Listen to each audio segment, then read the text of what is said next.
45 yaşındayım. Şu an mezarlıktayım. Annemin mezarının başında. Ellerimde bir demet beyaz papatya. Annemin en sevdiği çiçekti. Ama ben bunu çok geç öğrendim. Çok geç. Annem 3 yıl önce öldü. 3 yıl oldu. Ama ben hala her gün buraya geliyorum. Her gün. Çünkü hayattayken gelemiyordum. Hayattayken vaktim yoktu. İşim vardı, toplantılarım vardı, arkadaşlarım vardı. Ama annem için vaktim yoktu. Şimdi her gün geliyorum. Artık vaktim çok. Çünkü içim boş. Annem gidince her şey boş kaldı. İnsanlar bana bakıyor. Hala mı gidiyorsun diyorlar. 3 yıl oldu artık unut diyorlar. Ama nasıl unutacağım? Nasıl unutacağım hiç söylemediğim o 3 kelimeyi? Seni seviyorum. 3 kelime. Sadece 3 kelime. Ama ben bir kere bile demedim. Bir kere bile. Annem beni çok severdi. Biliyorum, gözlerinden belli olurdu. Telefonda konuşurken sesinden belli olurdu. Ne yapıyorsun oğlum derdi. İyiyim anne, işim var, sonra ararım derdim. Hep sonra, hep sonra. Ama sonra hiç gelmedi. Sonra öldü annem ve ben hiç söyleyemedim. Hiç. Annem şehir dışında yaşıyordu. Ben İstanbul'daydım. Kariyerim vardı, işim vardı, hayatım vardı. Annem köyde, tek başına. Babam 10 yıl önce ölmüştü. Annem yalnız kaldı. Gel yanıma oğlum derdi telefonda. Anne gelemem, işim var derdim. Peki oğlum, sen bilirsin derdi. Kırılırdı ama söylemezdi. Anneler öyle, kırılırlar ama söylemezler. Çocuğunu üzmemek için sessiz kalırlar. Her bayram arardı. Bayramın mübarek olsun oğlum derdi. Senin de anne derdim.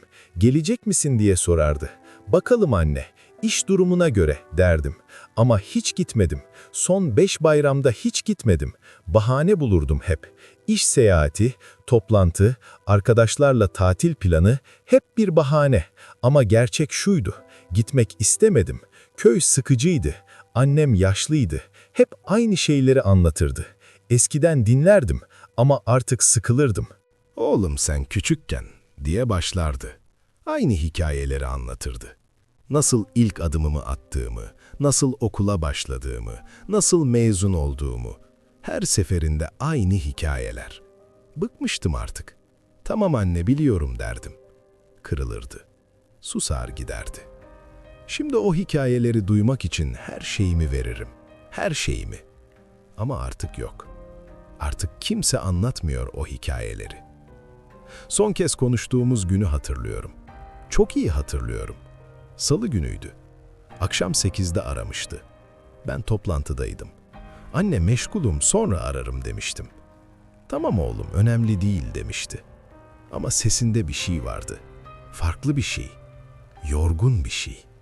"Anne iyi misin?" diye sordum. "İyiyim oğlum, sen meşgulsün, sonra konuşuruz" dedi.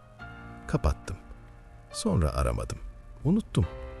O gece yemek yedim arkadaşlarımla. Kahkaha attık, eğlendik. Annem evde tek başına yattı. Sabah kalkmadı. Komşular buldu öğlen. Kalp krizi geçirmiş. Gece ölmüş. Tek başına. Telefonu öğlen açtım. 15 tane arama. Hepsi köyden. Kuzenim, teyzem, komşu. Aradım. "Oğlum annen?" dedi kuzenim. Ses titrerdi. "Ne oldu?" dedim. "Vefat etti" dedi. Dünya döndü. Ayakta duramadım. Yere oturdum. "Nasıl?" dedim. "Kalp krizi" dedi. Gece ölmüş, sabah fark ettik. Telefonu ellerimden düştü. Ağladım. Orada, ofiste, masanın başında, herkesin gözü önünde ağladım. Köye gittim. Cenaze namazı kılındı. Tabutu taşıdım omuzlarımda. Ağırdı ama içim daha ağırdı. Mezara koyduk. Toprak atıldı. İnsanlar taziye bildirdi. "Allah rahmet eylesin" dediler. "Başın sağ olsun" dediler. Teşekkür ettim. Ama içimden "Nasıl sağ olsun?" diye geçiyordu.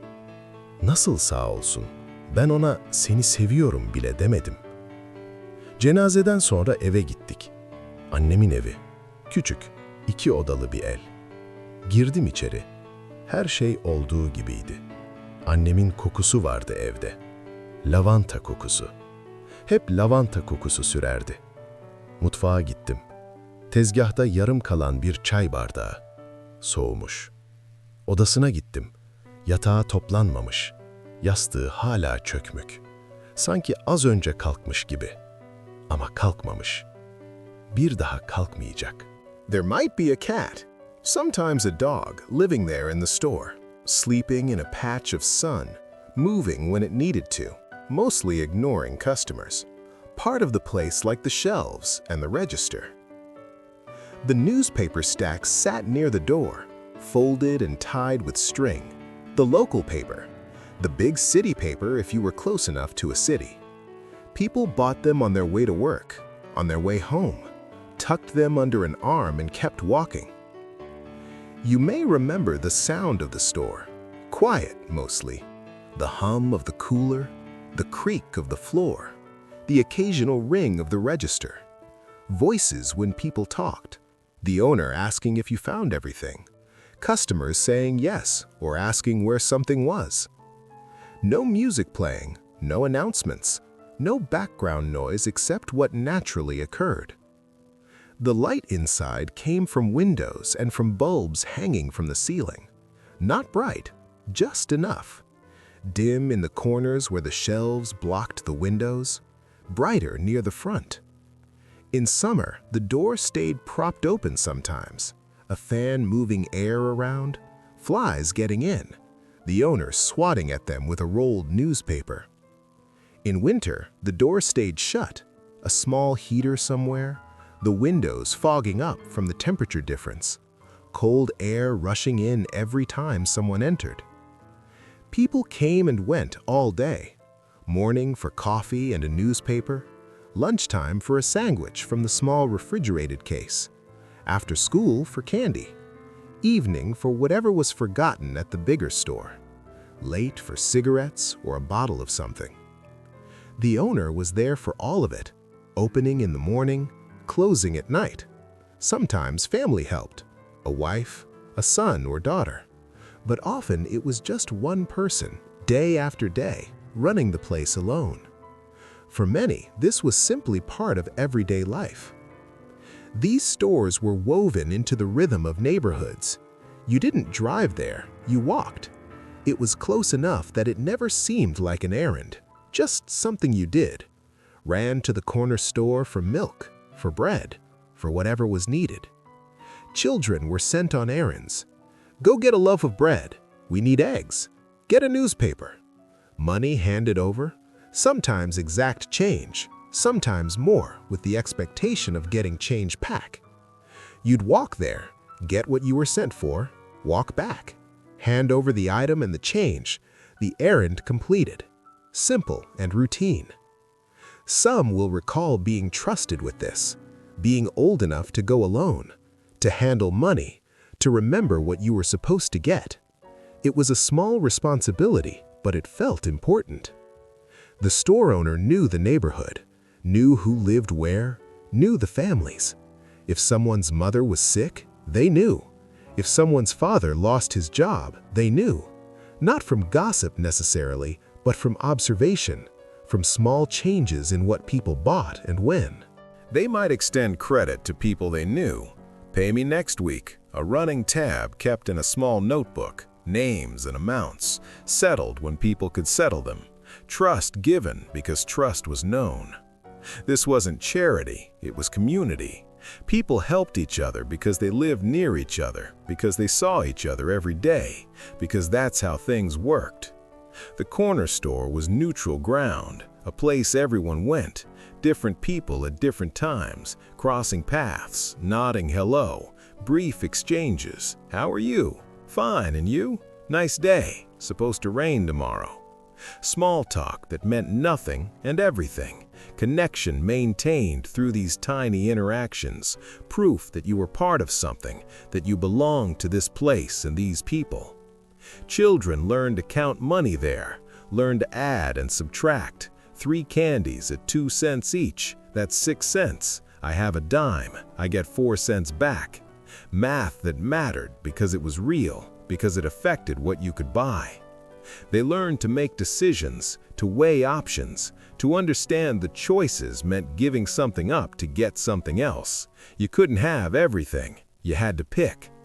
They learned to wait their turn, to be patient, to speak clearly when ordering, to say please and thank you. Social skills taught not through lectures but through practice, through doing. You may remember the feeling of being treated like a customer, even as a child. The owner didn't dismiss you, didn't ignore you. You had money. You were there to buy something. That made you worthy of attention. It was a small dignity, but it registered. You mattered. Your business, however small, was real business. The corner store stayed open late, later than seemed necessary, because people needed things at odd hours, because the owner lived upstairs or nearby and could, because being available was part of the service. 10 o'clock, 11 sometimes, lights on, door unlocked, someone there. If you needed something after everywhere else closed, you could go there.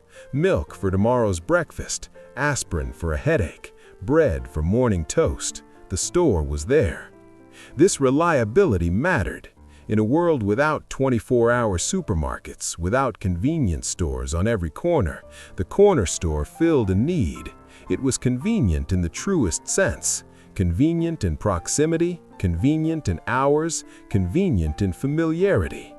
Some will recall particular owners. The man who always wore a white apron, the woman who kept her hair in a tight bun, the couple who bickered good-naturedly while they worked, the quiet person who rarely spoke but always listened. These people became part of the landscape of childhood, familiar faces, constant presences, there when you were small, still there when you were older, a continuity that was comforting. When they retired or the store closed, it felt like something important was lost, and it was, not just a place to buy things, but a piece of the neighborhood itself. For many, this was simply part of everyday life. The inventory of these stores never changed much. The same brands year after year, the same products in the same places. Wonder Bread, Campbell's Soup, Coca-Cola, Lucky Strike, Ivory Soap.